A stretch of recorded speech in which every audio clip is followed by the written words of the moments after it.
But our plan is starting to work. Inflation more than halved and falling fast. Growth higher than anyone expected. Debt on track to fall. But there is more that we need to do to restore that promise of entrepreneurship. So let me share 3 big steps we're taking to help small businesses. First, we're cutting your taxes. Your money is far better spent by you than by government. So we've increased the VAT threshold to £90,000 for the first time since 2017. We've taken 2 in 5 small businesses out of paying any employer's national insurance at all, thanks to our employment allowance. We've protected over 1 million small businesses from business rates increase, taken a third out of paying any business rates whatsoever, and introduced a relief for retail, hospitality and leisure businesses that mean a small business in England will pay far less in business rates than you would in Wales or in Scotland. And we're cutting national insurance. And fairness, that you pay tax twice on income from work, but income from other sources is only taxed once. That's why our long-term ambition is to simplify the system and end the double tax on work by abolishing NICs. Now, we've already made good progress. For the self-employed, we've abolished Class 2 NICs and cut your main rate by a third, saving a typical self-employed person around £650 a year. And we've cut NICs for 29 million workers by around £900. That's a £20 billion tax cut for the British people. But we're not done yet. We'll make more progress towards abolition in the next Parliament. Now, our second step to help small business is to cut red tape. Since leaving the EU, we've revoked or reformed more than 2,000 EU laws, with 500 more coming this year, delivering more than £1 billion of savings for businesses and customers. But today, we can go further. We're announcing a new simplification package expected to save small businesses around £150 million a year. Now, take the rules that define who can qualify as a small business. It really matters, because if you don't qualify, suddenly you're hit with a load of extra paperwork. But now, we get to decide these definitions, not the EU. So we're changing the rules to ensure that far fewer businesses are hit by these burdens. We're also tackling late payments with strict new rules that mean any company bidding for large government contracts must show that they pay their own invoices within 45 days. And we're also making it easier for you to hire apprentices. Apprenticeships benefit young people and the businesses who hire them. But for SMEs, the system can be expensive and confusing, despite the huge progress. So, to ensure that funding is available whenever there is demand for apprenticeships, we're increasing the apprenticeship budget by £40 million.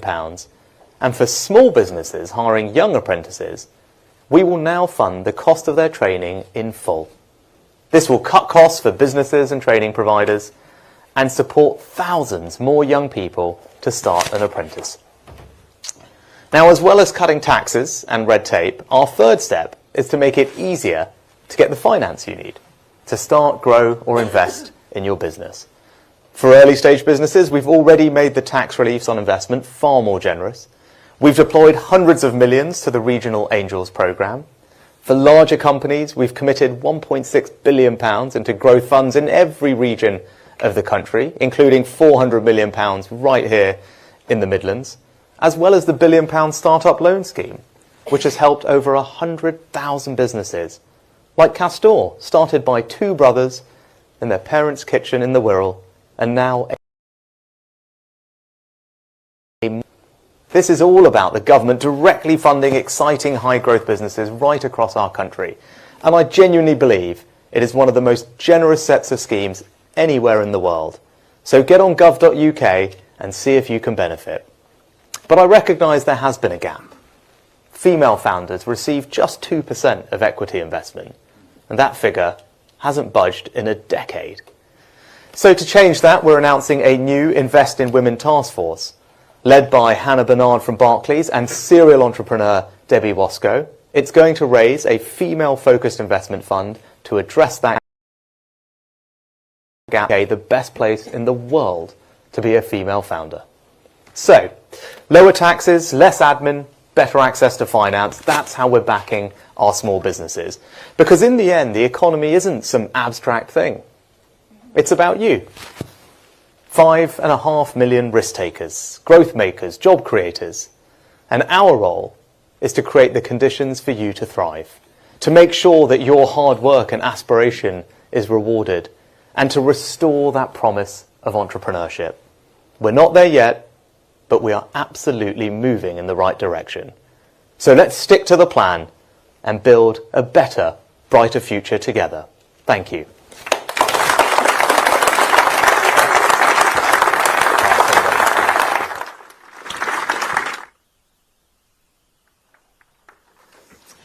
Hello, Prime Minister. Hello. So, it was International Women's Days just passed. And although it was a great celebration, the equity problem still continues to persist in business and in investment. Still today, investors are not taking what they perceive to be as risks on female founders, because they are instead going for the option which represents what they look like and where they're from. How can we incentivise investors to back female founders? And more broadly, what can be done to tackle the barrier to female entrepreneurship? Yeah, well, great question to start with. And look, I have two young girls, and as a dad, first and foremost, I want to make sure that my girls grow up in an economy and a society where there isn't a limit to their ambitions and aspirations. And if they want to start their own businesses one day, making sure that they have access to the finance they need is really important. So look, we have made progress. I think the last year that we have numbers for, we had a record number of female founders, and that has doubled over the last 5 or 6 years. But there's clearly more to do, as I alluded to. We just haven't got enough money going into this, which is why we've announced this new task force, which will raise money for a dedicated fund. And I think that will make a big difference. And it will complement the things we're doing to ensure that big FTSE companies have more women in leadership positions, where, again, there's been very good progress. But maybe I could actually touch on two slightly related areas, which I think actually will make a difference too. When I talk to female business leaders, actually what they talk to me about a lot is childcare, and making sure that there is good access to childcare so they can juggle family and work, which is never easy, but making it easier is something that people have always wanted. And I'm really pleased that actually we're in the middle of one of the biggest expansions of childcare that our country's ever seen. That will kick in, because we're on the path to, and Gillian's here, we're on the path to making sure that everyone in work can have access to 30 hours of free childcare from the time that their little one is 9 months old until they start school. And when that is fully rolled out, I think it will be transformational, particularly benefiting female founders. So that's the first thing I think to focus on. And as I said, and Gillian could talk about it later, but in just a few weeks' time, that's about to start happening. And the second thing I'd say is about role models. And I can't emphasize this enough, particularly female founders in traditionally male industries. And Julie's here somewhere from Deidre. All I'd say is, for all of you who have done that journey, don't underestimate the power you have in just going back to schools, to colleges, and talking about your experience, right? Because what we need our young girls to see is that there isn't a limit to what they can achieve, and actually forget about all the policies we can put together in Whitehall or in Downing Street. I want my kids to be able to hear from people like you, from Julie and others, and go, okay, well, that's possible. I can do that. And that's why whenever I actually talk to female engineers in particular, as I was doing earlier today, the apprentices, I was like, make sure you go back to your college and your school and tell them what you're working on and what your job is now. And that will inspire a new generation of young women to, dream big and go realise those ambitions. So I think that is an important part of it, which is less about government and more about fantastic entrepreneurs like you, Julie, and others, sharing that and passing it on. I was in a school doing just that last week. Excellent. Very happy to hear. Okay, moving on to hospitality. It's the third largest employer in the UK. It generates 93 billion in revenue. 2/3 of hospitality venues in the UK are independent. I'm the chair of a group of independent hospitality owners who are working hard to build back post the really difficult COVID years, but are now impacted by huge inflation. If we want to attract and retain world-class talent to live in the UK, they want thriving cities to live in. And that looks like streets buzzing with successful hospitality venues, with places to have a great coffee, go for lunch, go to the theatre. How will you give hospitality the shot in the arm it needs? Yeah. I think most of you probably got to know me during the pandemic when I was Chancellor, and I ended up doing a lot for the hospitality industry, precisely because, as you made the point, Emma, it's so important for our economy. It's such a massive employer, 2 million people plus, and particularly, actually, it employs people from disadvantaged backgrounds, people working on lower wages, women, people from ethnic minorities, people coming off welfare. For all those reasons, actually, I always said, look, as a matter of social justice, it's important to support that industry. But also, you made the point, it's the beating heart of all our communities, right? Whether it's the village pub or your market town high street, those are the things that enrich our communities. We need to make sure that they remain vibrant. And that's why, again, it's important that we support these businesses. And you're right, pandemic has been really tough. Of course it has, and then inflation makes life tougher as well, which is why we did a lot to try and help businesses get through, and largely that was successful. But what we're doing now is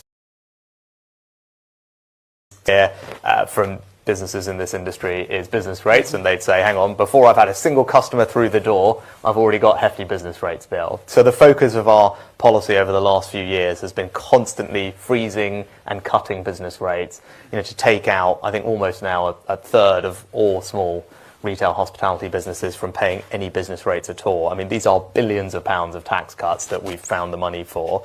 And just to give you a sense of the contrast, and I'll make a slight political point here. We have introduced a 75% discount on business rates for shops, restaurants, cafes, pubs. That hasn't been matched in Scotland or in Wales. Right? In Scotland, they've got rid of it altogether. In Wales, they've massively cut the relief. And that makes a huge difference. So for a typical pub, rateable value about 30 grand, in England, their business rates bill is going to be £4,000 this year. It's not going to change. In Scotland, I think, in Wales actually, it will be more than double at 10,000, and I think in Scotland it will be 15,000. Just think about that difference, right? If you're that small business owner, right, and that's thousands of pounds of extra taxes you're paying before a single customer has walked through your door, because we've prioritised supporting that sector, supporting these businesses. And in Wales and Scotland, they haven't, right? And that's because we believe in backing small businesses, and particularly backing those shops, those cafes, those restaurants that are the beating hearts of all our communities. Okay. Before we go to the audience for questions, I'm sure we can all agree on the benefits of unleashing the full potential of British entrepreneurs and startups. However, we operate at a much faster pace than government. What more can government do to support entrepreneurs? Yes, you do all operate faster than government. Well, I mean, hopefully, first of all, it's having people in government that understand business. And I think, whether that, you're sitting here, right? And I've got ministers here, you've got Kemi, Kevin, Gillian and me, all of us come from a private sector business background, right? Kevin founded his own business, right, very successfully. All of us have been involved in business all our lives. And hopefully the fact that we understand business ourselves mean that we can try and make policy that benefits you and try and move at a pace that will work for all of you. Look, I think the couple other things I'd say is making sure that we create an environment where you can innovate fast is really important, because ultimately that's how we drive growth. So whether it's supporting R&D, the grants from Innovate UK, which we've protected and increased over time, and making sure our programs like Help to Grow are in place to give you the tools that you need, so you don't rely on us, but we can provide you with the support and advice that you need to take your business to the next level, I think is the right approach, because we're not going to make every decision for you. You guys know how to do that. We just need to provide that environment. And I talked a little bit about the overall macro environment. That's our job, right, is to make sure inflation is coming down, interest rates are coming down, more money is going into people's pockets to spend in your businesses, making sure regulation and red tape is being cut, as Kemi's been doing brilliantly over the past year, because that just makes your life a bit easier, making sure we have apprenticeships and apprentices for you to power your business, as Gillian's been doing, and the announcement today is further proof of that, right? That's our job, right? And then your job is to go and do what you do brilliantly, and we'll try and get out of your way. Thank you. Okay, open to the audience for questions. Julie. Hi. Julie White. I'm Dedrill. I'm from Managing Director and owner of Dedrill and Soaring, and we're from Coventry. So thank you for coming and supporting our amazing city. From our business, we are 75% of all our employees, of our apprentices, have come from apprenticeships, and it's the only way that we can grow our business, because we cannot get a concrete cutter from college, from university, from school. So your announcements today is fantastic. But we seem to have devalued apprenticeships in the UK, because the only way into industry or any fantastic job is through university. So I feel that we should rally more for apprentices. We should really be backing them. And as you said, a woman running a concrete cutting company, we can do anything.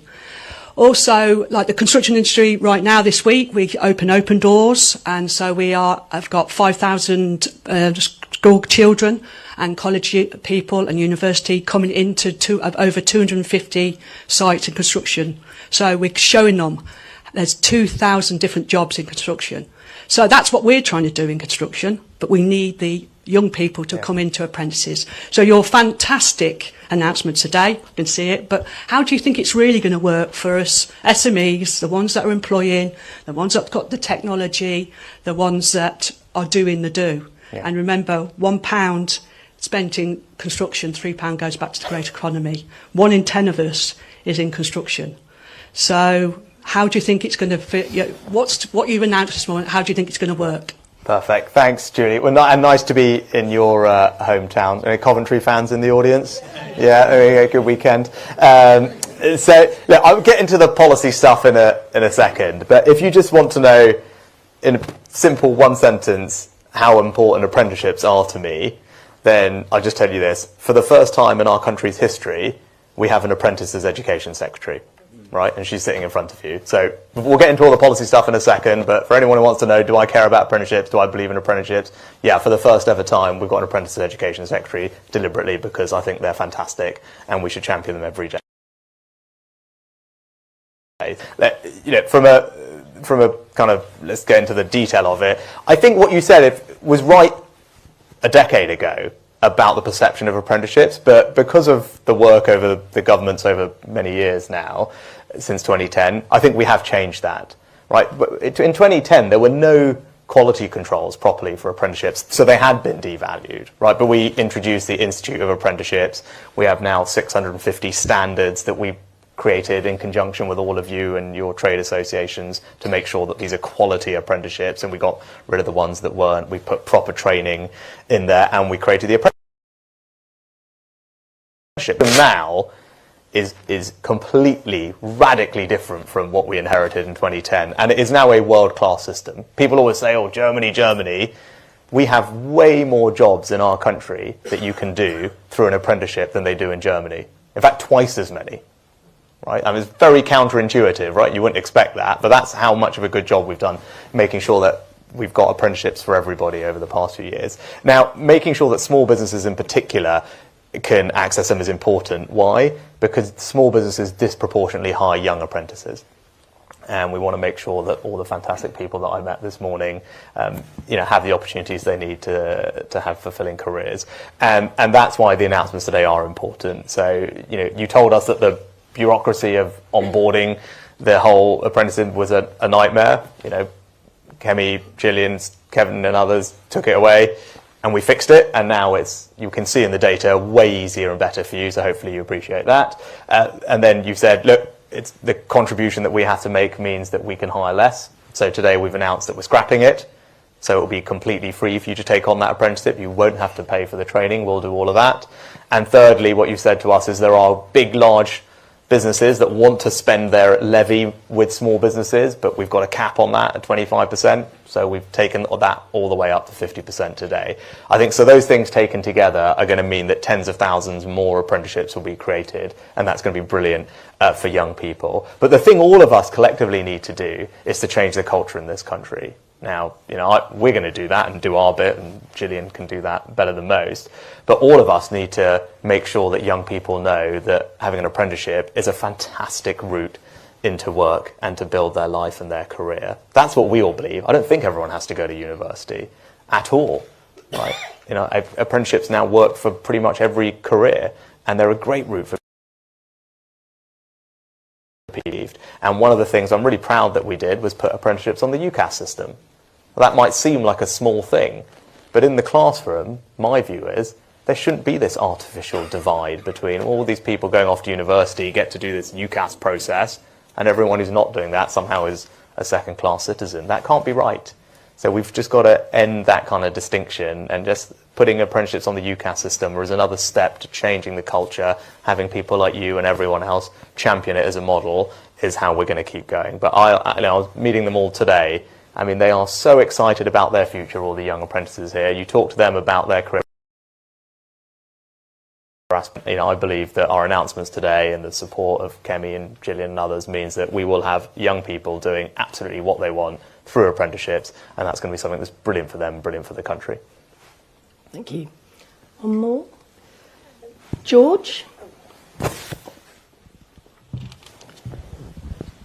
Good morning, Prime Minister.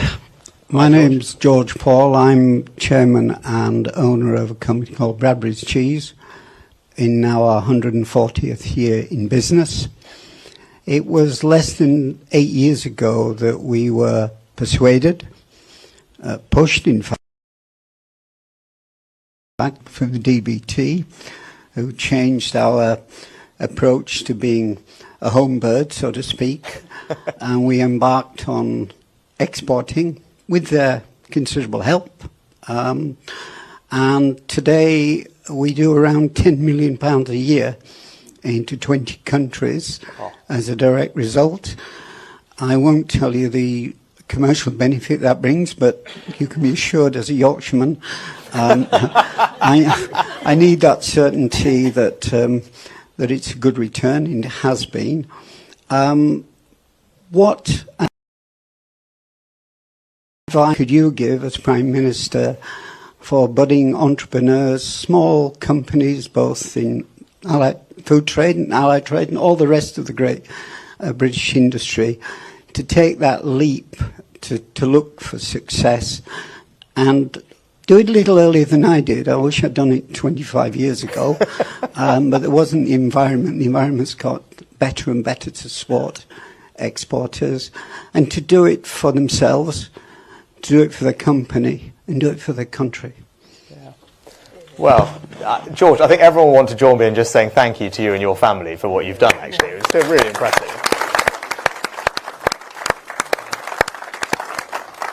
What bits of advice can I give? I think the first is to, all those small businesses that don't do this currently, is to have confidence in what you do, because as George's family found, and those of you who've exported have found, the world wants to buy British, right? So start from a position of just confidence in what you do, right? But we stand for quality, we stand for best in class, we stand for innovation, and around the world, they want to buy British things and British services. So I think just before you even think about it, just start with that confidence is the first thing I'd say. And the second thing is there's lots of help, because it's not an easy thing. It will feel daunting to you if you haven't done it before. But Kemi's team have got everything that you need. I mean, genuinely, I say that, and I mean it. If you go to great.gov.uk, I think that's about the right URL, isn't it? Everything that you need is there. So what the team at DBT have is one-on-one specialist help. They can walk you through the process. There's opportunities that we've already sourced from all our embassies around the world, where we know that they want something and they just need to find a British supplier. And there are fantastic export champions. I think, George, you might even be one of these, who you can talk to people like George who have gone through this journey, and we have them around the country ready to, again, mentor and help your business through it. And then the last thing is, we have an incredible organisation called UK Export Finance, which provides finance to those businesses internationally that are looking to buy from British companies, right? And they've done an extraordinary job, billions of pounds, and enabled billions of exports as a result. So, look, lots of help out there to help you through the journey. I think you'll find it incredibly rewarding, but it just starts with confidence to know that there is a massive market out there for what you are doing, because we do things better than most countries here. and everyone else is excited to get a piece of it. So, be bold, be brave, follow George's example, and don't wait 140 years. Get cracking this week. Great. Finally, to wrap up, final question. You said the economy is turning a corner. Running a business is tough, and many of the companies in this room will be apprehensive about the future. What would you say are reasons for us all to be optimistic, Prime Minister?